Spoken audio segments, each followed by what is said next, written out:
Good evening, I'm Becky Wilcox and this is Insight News TV.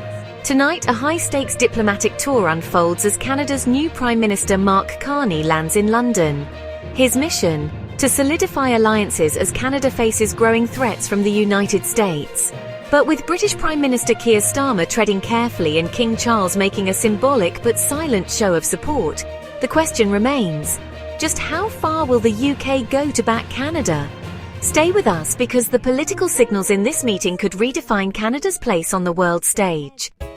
It was a royal welcome for Mark Carney, who met with King Charles at Buckingham Palace in what many see as a quiet but significant display of solidarity.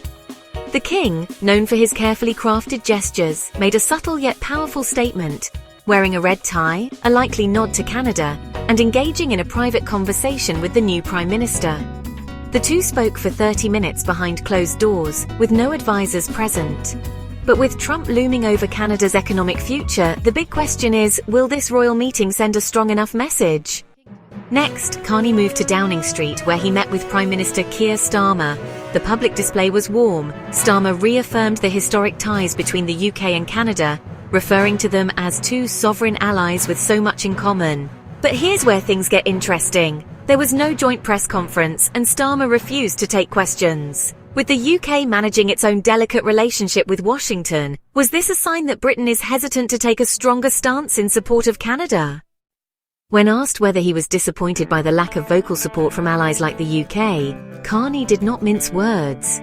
His response? "We don't need another country to validate our sovereignty.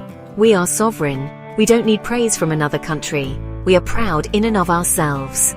Strong words, but can Canada truly stand alone against Trump's economic aggression? Carney's trip started in Paris, where he met with French President Emmanuel Macron.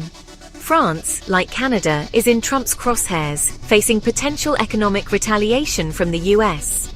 The message from Carney? Canada, despite being a North American nation, is increasingly aligning itself with Europe. With the world order shifting and tensions rising, could this be the start of a major geopolitical realignment? One thing's for certain, Canada is at a crossroads and its next moves could change everything. Will Britain step up and openly support Canada, or will economic interests keep them silent? And what happens if Trump follows through on his threats? We'll be tracking every development. Don't miss a beat. Like, share, comment and subscribe to Insight News TV for in-depth analysis on this evolving story. I'm Becky Wilcox. Stay informed, stay engaged, and we'll see you next time.